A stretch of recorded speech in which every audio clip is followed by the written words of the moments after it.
Alright guys, we got a Legacy 2-liter EJ20. Just a quick diagnose, finding out that your injector is leaking. So we're gonna put a pressure gauge on the pressure line right here. The second line is your return, and the third line is your evap.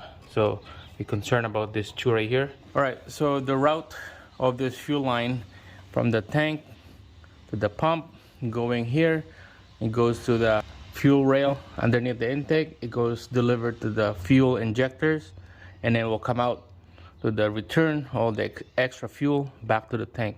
There's a pure pressure regulator underneath there. There's got nothing to do routing the fuel back to the tank. It just regulates the pressure.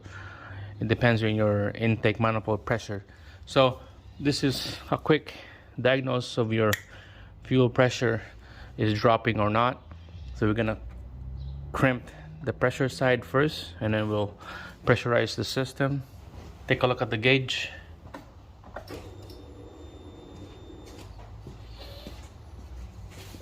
So it stays below 40 psi and slowly dropping. That could be the relief valve on the fuel pump.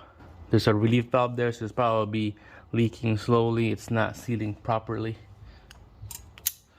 All right, so now we're gonna crimp the return line.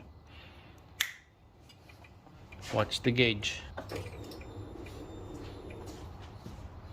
And you can see it's dropping so fast. So when I pressurize the system, when I prime it, the fuel goes in here to the fuel line underneath the intake, all to the 4 injectors, and then it comes back to the return line. So I crimp the return line so that it won't come back to the tank. So it would stop right here, but it's still losing pressure because the fuel is going somewhere else. There's no way that goes into the tank because of this pliers right here. I crimp the return line, so it is gonna go somewhere else, and the only way that goes somewhere else is the fuel injectors. So this is how you diagnose that you have a leaking injectors. There's no way that fuel will escape back to the tank because of these right here. I close the gap, so it's leaking somewhere else. It could be this or that side.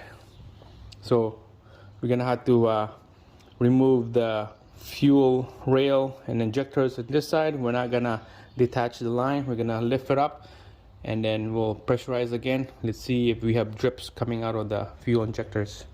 So that's a quick test right there. Let's see if your fuel injectors are leaking. That's it.